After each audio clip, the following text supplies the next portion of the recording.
Good morning, everyone. Nearly 29 million Americans will experience an eating disorder in their lifetime. College students can be especially vulnerable to developing these serious, life-threatening mental illnesses. Mandy Gaither has more with a doctor on how parents can protect their children from eating disorders.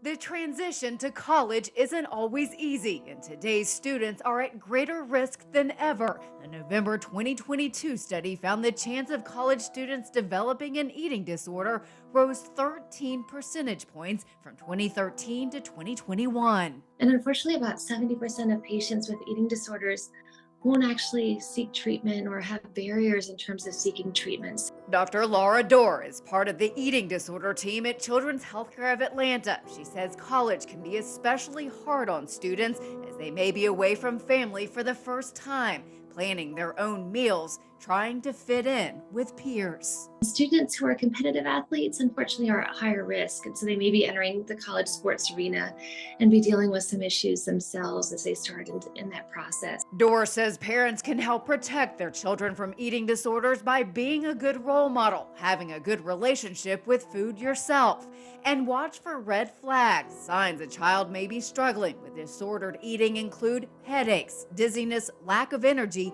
and difficulty sleeping. Dorr also says it's critical to talk to your children. It's about what they're eating, how their energy level is, what they're doing.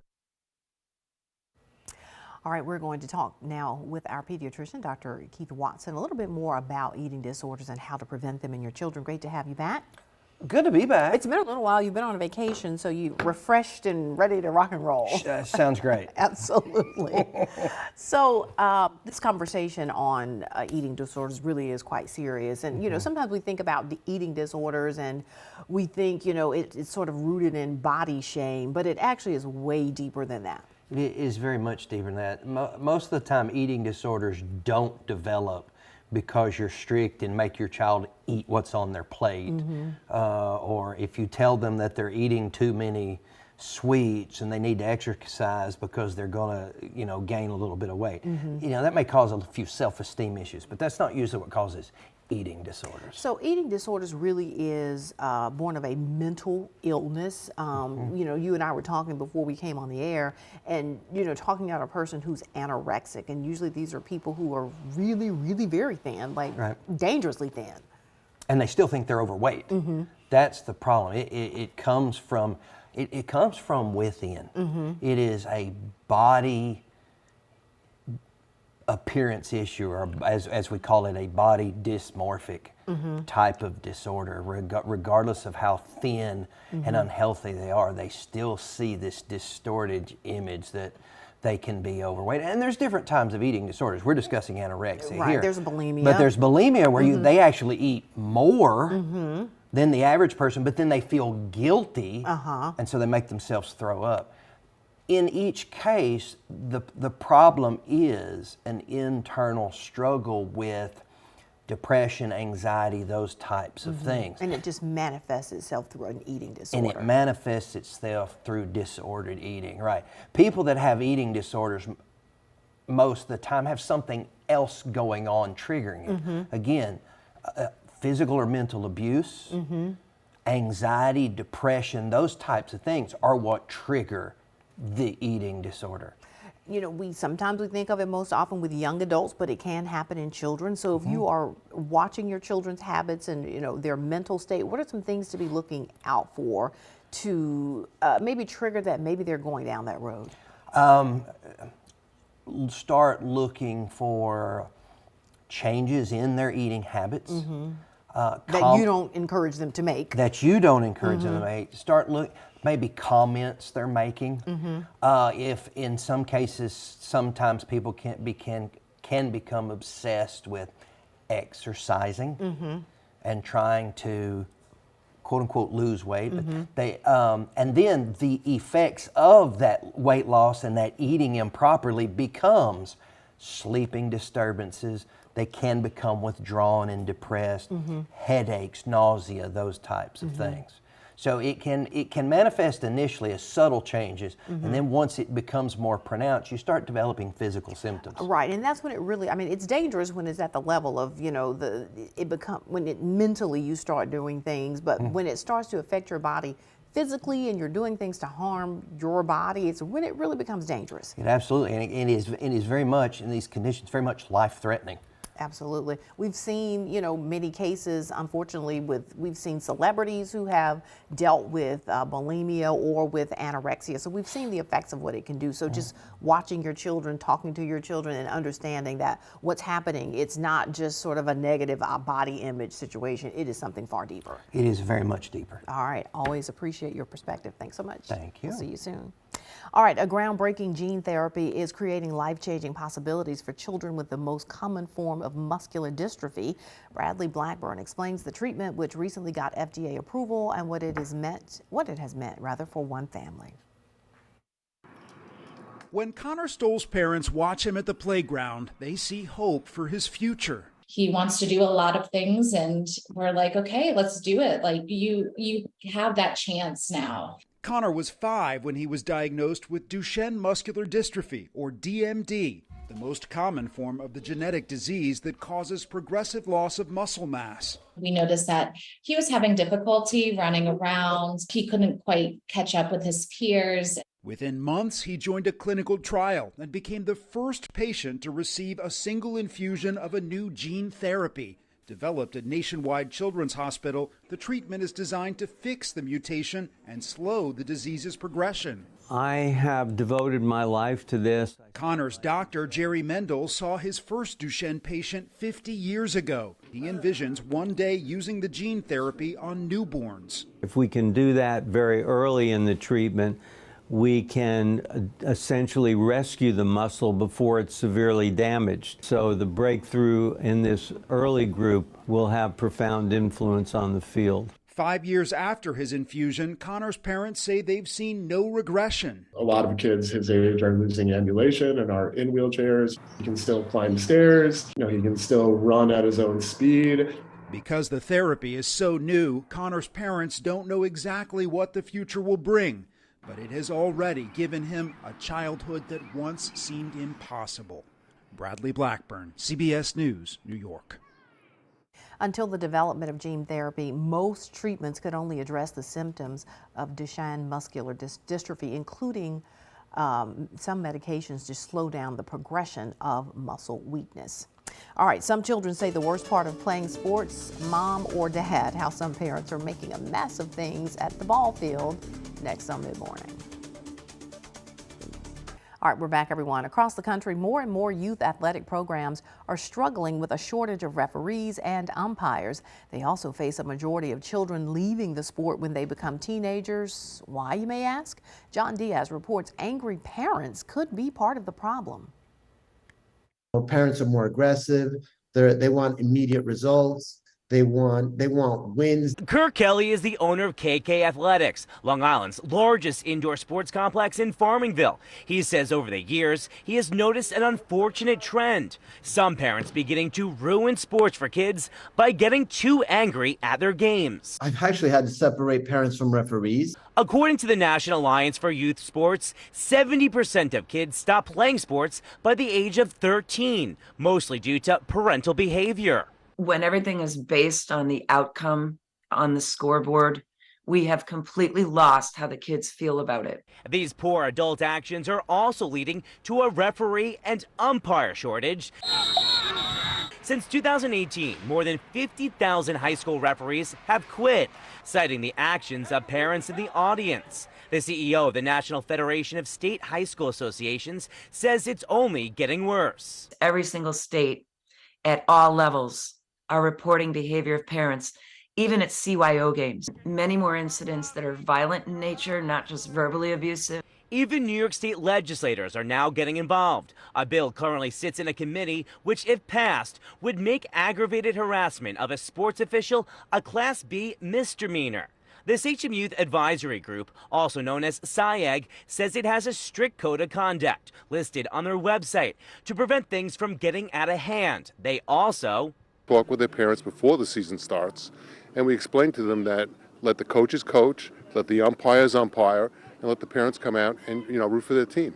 But why has there been an uptick in adult aggression nationwide? There are theories. Parents are very wound up about their kids excelling. Their kids excelling is a status symbol for them. Their kids excelling is a way of living out their own dreams. Dr. Richard Weisbord is a child and family psychologist and also works at Harvard. He says sometimes these aggressive behaviors can also be a way of showing love. It's a product of our age, of helicopter parenting. A lot of times in the name of protecting your kids' moment-to-moment happiness.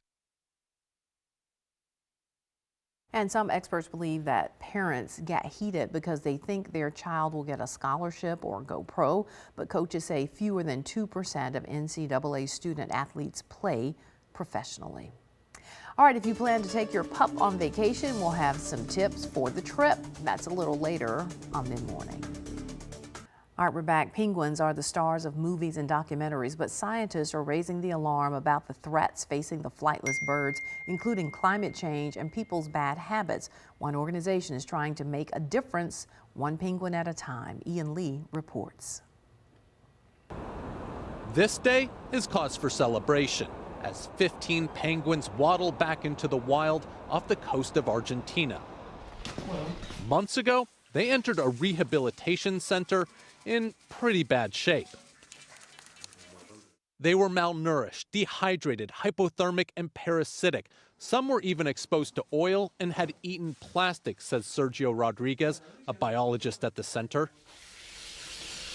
Veterinarians took the penguins under their wing, cleaning and feeding them while restoring them to health. But they swim off into an uncertain world. Climate change threatens to destroy their habitat, while overfishing risks starving the flightless birds.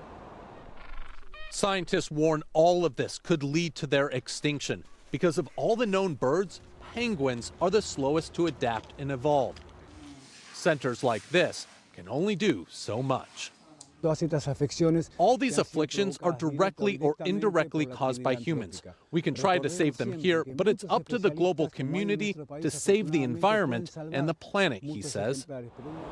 Coming together so the penguins can march on. Ian Lee, CBS News. Scientists also warn the iconic emperor penguins are at severe risk of extinction by around 2060 as they need solid ice in Antarctica to nest their fledgling chicks. So National Dog Day is next weekend. Traveling with your pet has become much more common since the pandemic. Wendy Gillette reports from New York on how hotels are now giving more pet perks.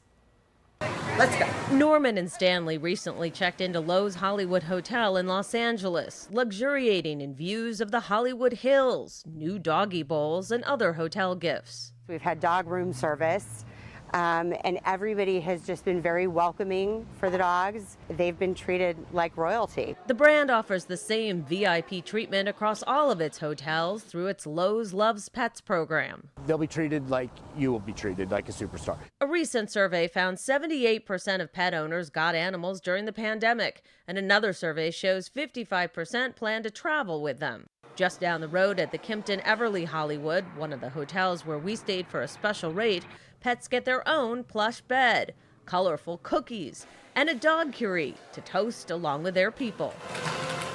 Dog, cat, hamster, guinea pig, a peacock, whatever it is, they're welcomed here. There are also plenty of pet-friendly options on the East Coast, like Crown Plaza HY36 in New York City, which has large rooms for animals to run around, and pup packages at check-in that include gourmet treats and a MetroCard squeak toy. Hello, Artemis. Yvonne Wonder is taking advantage of the spike in pet travel with her national pet and child sitting business, Destination Sitters. Our business is booming. I mean, there are so many more pet-friendly hotels. Ready to make sure your pet gets an escape from that dog-eat-dog world. Wendy Gillette, CBS News.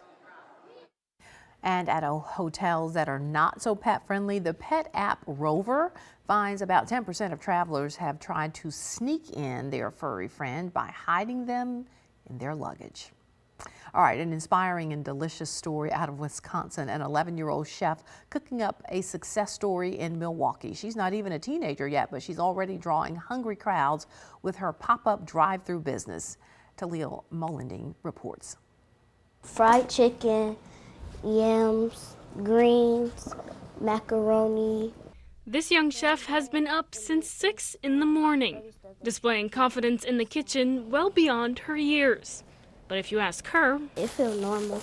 11-year-old Raquel Boyd, professionally known as Chef Kisses, is getting ready to serve dozens of people eager to try her food. I wanted to cook and show everybody else how I cook.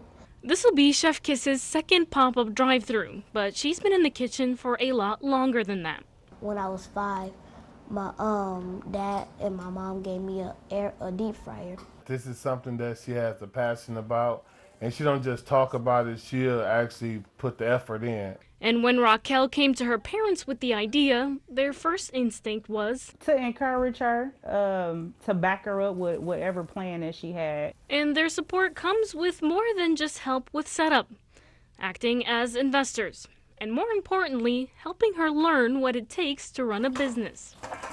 So we sponsored the first one, and she took literally the second one, everything that came from her menu to her balloons to her flyers, she paid for all of it. Getting her one step closer to her dream of running her own restaurant, maybe even a Michelin star. As for her favorite part about the job, eating the food, see what it tastes like. Which happens to be mine too. That's good. That is so good.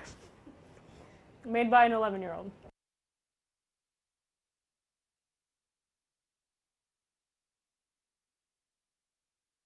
And Raquel's food is so popular, some customers waited 2 hours to get a taste of her cooking. All right, coming up, a place in history, the long road to honor one veteran. His story just ahead. We're back. One of the first Black officers to serve in the Green Berets was honored this month with the unveiling of his Medal of Honor plaque. Catherine Herridge was followed the remarkable story of this Vietnam War veteran now receiving long overdue recognition. When President Biden awarded the Medal of Honor to retired Colonel Paris Davis in March, we honor a true hero of our nation. It righted a nearly 6-decade-old wrong for one of the first Black officers in the elite Green Berets. Since the White House ceremony, what's changed? Everything. Americans have taken the 84-year-old Davis into their hearts. I couldn't go any way that someone didn't recognize me or come over and say, thanks for your service. They've sent handmade cards. Most of them were, we love you, congratulations. He's even thrown out the first pitch at Nationals Park. But some still ask why his Medal of Honor paperwork for rescuing 2 severely injured soldiers in Vietnam vanished twice at the height of the civil rights movement. People were really interested in finding out what the hell happened. And I would always say, that was then, this is now.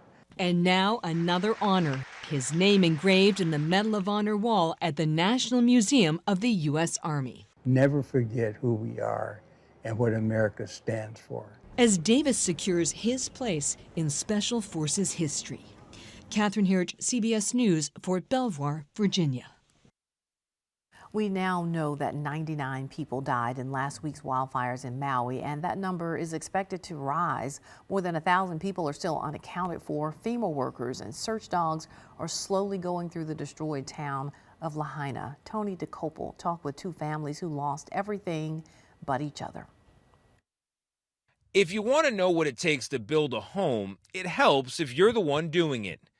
About 5 years ago, Shelby Uve-Ko-Olani and Ariel Ahi got that chance with a little help from Habitat for Humanity. We put all of our mana, we put all of our sweat and tears into that home. So to know that we actually built that, it was a different feeling than actually just buying it. Though pregnant, they weren't afraid to do it all.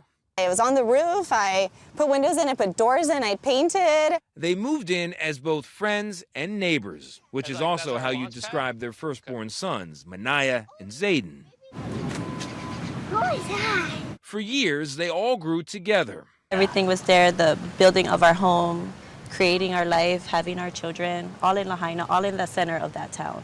Wow. Yeah. And for an instant, it seemed it might all be lost. Their homes, 2 of the hundreds destroyed by the flames. I was so desperate to get to my property. I ran in, I stepped down, and I didn't realize that my house was ash that was up to my knees. I just sunk. But then that moment between the boys. Stood on the concrete and they were just staring. Zayden tells Manaya, her son says, "This is kind of sad. I kind of feel like crying." And I was just like, oh my gosh, like it was so sad, you know, to hear like a 5-year-old say that. A kind word, a quick hug. They were always hugging because our house is burned down.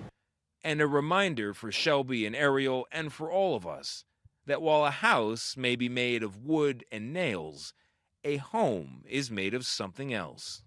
It was just such a moment for me and Shelby watching them. The structure's not there, but our home is there, our hearts are there. Everything in us are still on that property. And our hearts are just there waiting for us to rebuild, and we'll do it. Family is what makes it home. A house is a house. It's replaceable. Family's not. Tony DeCopel, CBS News, Maui. And we will be right back to wrap things up. All right, stay connected with us. We love to hear from you. Have a great day. We'll see you tomorrow.